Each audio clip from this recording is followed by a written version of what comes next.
Okay, on to part 2, domain and range.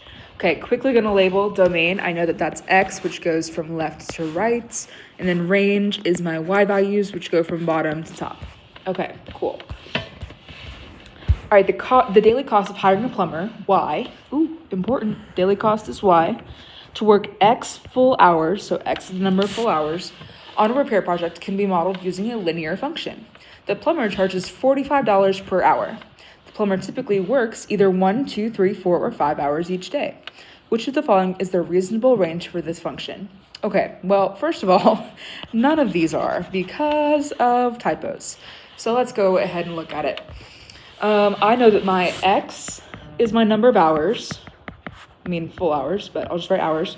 And then Y is my daily cost.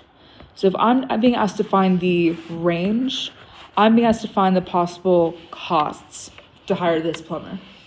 All right, well, first, since my Y depends on my X, I should probably know my domain in order to find my range. So the possible number of hours is 1, 2, 3, 4, or 5 hours, which I'm getting from right here. So let's see, depending on that will be my range. I know that I charge $45 an hour, so $1 would be 1 hour would be $45, 2 hours, $90, 3 hours, $135, and I definitely made this too narrow. 4 hours would be $180, and 5 hours would be $225. So my range is this right here. Awesome. Okay, moving on to number 2. A student worked out at a gym continuously for 50 minutes. The graph shows the remaining percentage of the workout as a linear function of X, which is the time in minutes.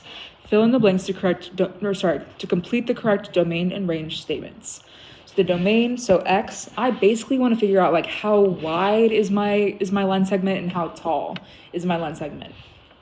So I know that my X values are between here, which is an X value of 0 with a closed dot, all the way until 50 with another closed dot. So somewhere on this line right here is every single one of these X values.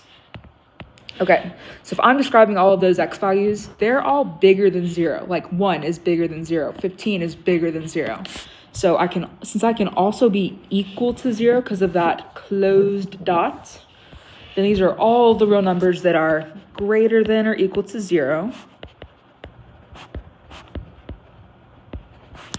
And also, comparing them to 50 now, all these numbers are less than or equal to 50. And again, they're equal because of that closed dot. So less than or equal to 50. Okay, now I'm gonna do it the other way for my range. So the bottom, the lowest that I go is this point right here, which has a Y value again of 0. And I go all the way up to 100, which also has a closed dot. So all of these Y values are again greater than or equal to 0. And then they are less than or equal to 100.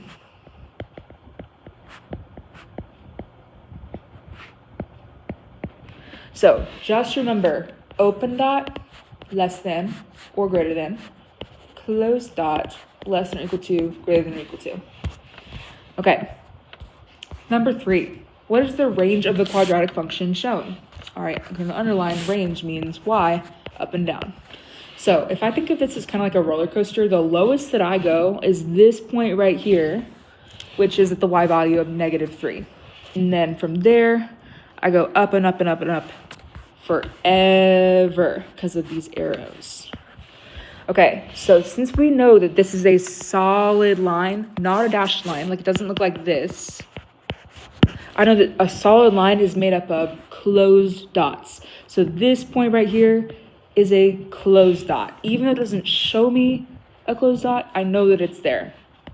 So, so all of these Y values, they start at -3, and then the rest of them are greater than -3. So I know that Y has to be greater than or equal to -3, which is right here, B. Okay, C is automatically wrong because it doesn't even have Y. And then D can't be D because even though I go up forever, I do not go down forever. I don't see an arrow pointing down. Okay, and then it can't be A because that's a less than symbol. Remember that L for less than. Okay, moving on to 4 is very, very similar. Number of bacteria in a sample is modeled by the exponential function g, where x is the number of years after the year 2015. The graph of g is shown on the grid. Which inequality best represents the range y of this function? Okay, first of all, ignore that the x-axes don't match up. It's fine, whatever. Okay, so range is y. So my y values start at 600. And remember that solid line means it's a closed dot. And then they go up and up and up and up forever. So I'm going from 600 up. So that means that all my y values are either greater than 600 or they're equal to 600 because of that closed dot.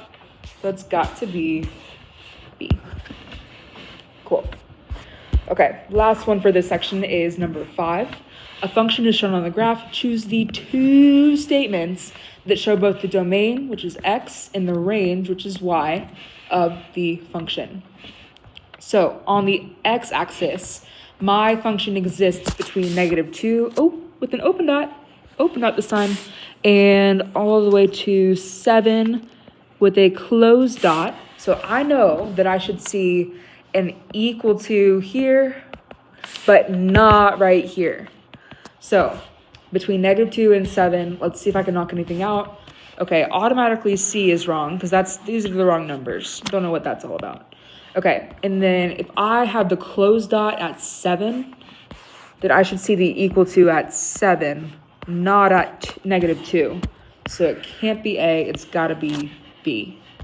Because here, that's an open dot, here that's a closed dot. Here, this would be the closed dot, this would be the open dot, which is backwards.